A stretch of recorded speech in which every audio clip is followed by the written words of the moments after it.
نمرود کی جھوٹی خدائی کا ناقوس بج رہا تھا۔ بابل میں ہر دروازے پر نمرود کا بت رکھا ہوا تھا۔ جو شہر میں داخل ہوتا اس کو اس بت کے آگے اپنی پیشانی جھکانا پڑتی۔ اللہ نے حضرت ابراہیم علیہ السلام کو رشد و ہدایت کا نور دے کر کے اس دنیا کے اوپر بھیجا۔ حضرت ابراہیم علیہ السلام لوگوں کے رویے جو ان بتوں کے ساتھ جڑے ہوئے تھے اس سے بہت آزردہ تھے۔ قوم سال میں ایک بہت بڑا میلہ منعقد کیا کرتی تھی شہر سے باہر، اور سب وہاں جایا کرتے تھے۔ ناچ گانا ہوتا، رقص و سرود کی محافل ہوتی۔ جناب ابراہیم بھی بلوغت کی عمر میں قدم رکھ چکے تھے۔ کہا کہ آپ بھی آئیے۔ فرمایا انی سقیم، میں تمہارے رویوں سے پہلے ہی بیزار ہوں، تنگ دل ہوں، تو مجھے مزید وہاں لے کے جانا چاہو گے؟ یہ تو کبھی نہیں ہو سکتا۔ تو وہ بتوں کے آگے مختلف اشیاء رکھ کے چلے جاتے تھے۔ تو ابراہیم علیہ السلام گھر سے نکلے، ہاتھ میں کلہاڑا لیا اور ان کے مرکزی بت خانے میں داخل ہو گئے۔ دیکھا کہ انواع اقسام کے کھانے ان بتوں کے سامنے پڑے ہیں، تو کہا کھاتے نہیں ہو؟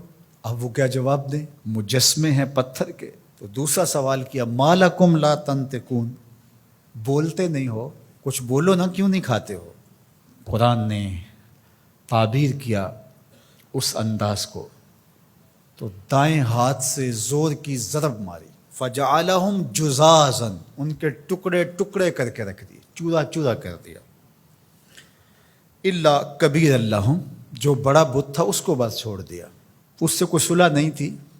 یہ حضرت ابراہیم کا ایک طریق تھا۔ اب وہ میلہ دیکھ کر واپس آئے۔ ان کی عادت یہ تھی کہ واپس آ کے سب سے پہلے بت خانے میں ہی آتے۔ تو وہاں دیکھا کہ ان کے جھوٹے خداؤں کا کسی نے تیا پانچا کر کے رکھ دیا۔ ظاہر ہے کہ ان کے خداؤں کے ساتھ یہ ہوا تھا تو ان کی تو عقیدت وابستہ تھی۔ ان کے پروہت چیخنے لگے، پجاری رونے لگے، اور عجیب شور مچ گیا، ہمارے خداؤں کے ساتھ کوئی یہ کیسے کر سکتا ہے؟ ظالمین سے ہے جس نے یہ کیا ہے۔ شہر کا شہر جمع ہو گیا، آیان سلطنت جمع ہوئے۔ انہوں نے کہا کہ ایک ہی نوجوان ہے اس پوری معاشرت میں جو ان بتوں کی برائی بولتا ہے، تو یہ اسی کا کیا دھرا ہو سکتا ہے، اور کون کر سکتا ہے؟ کہ اس کو لوگوں کے سامنے لاؤ۔ اللہ اکبر، ہزاروں کا مجمع ہے، نمرود سے لے کر کے حکومت کے کارندوں تک سب موجود ہیں۔ اور حضرت ابراہیم علیہ السلام، چڑھتی جوانی، عنفوان شباب، پیشانی پہ چمکتا ہوا نور، روشن اور تاباں چہرہ، توحید کا اجالا آپ کی آنکھوں سے پھوٹتا ہوا، زیر لب ہلکی سی مسکراہٹ، دربار میں پہنچے۔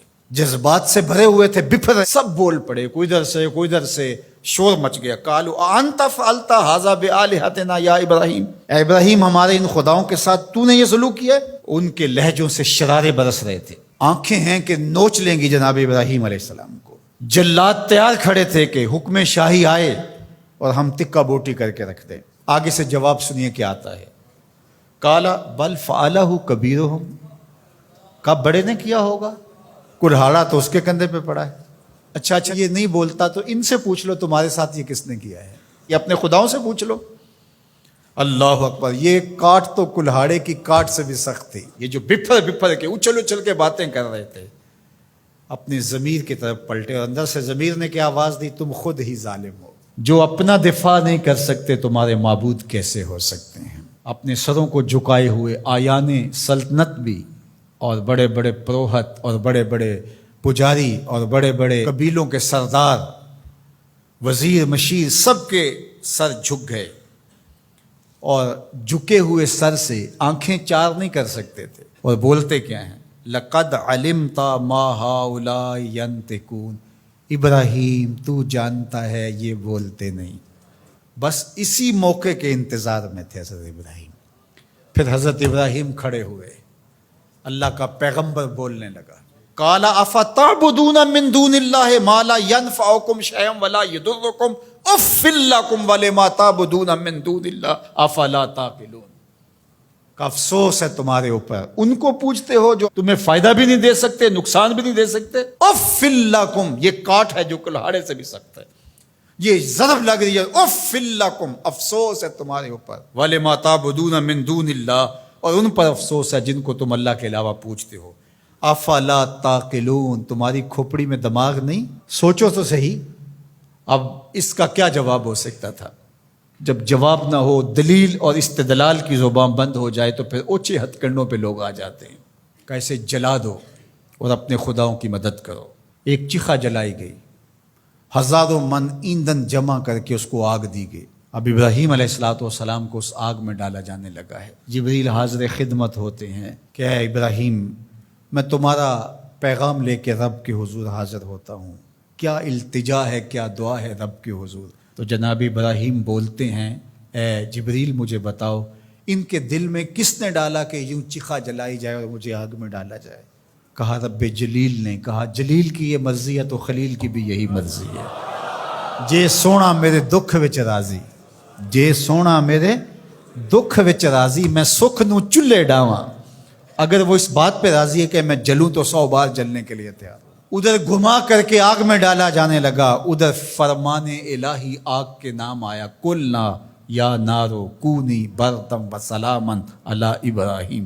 اے آگ میرے ابراہیم پر ٹھنڈی ہو جا، لیکن سن سلامتی کی ٹھنڈی ہونا، اتنی ٹھنڈی بھی نہیں کہ میرے خلیل کو سردی لگنے لگ جائے۔ اب ابراہیم علیہ السلام جب آگ میں گئے، وہ رسیاں تو جل گئیں لیکن آپ کے بدن کا ایک بال بھی نہیں جلا، اور بالکل آگ کے درمیان میں جنت کی ٹھنڈی ہوائیں چل رہی تھی، اور ابراہیم کو اللہ نے بہلانے کے لیے فرشتے بھیج دیے۔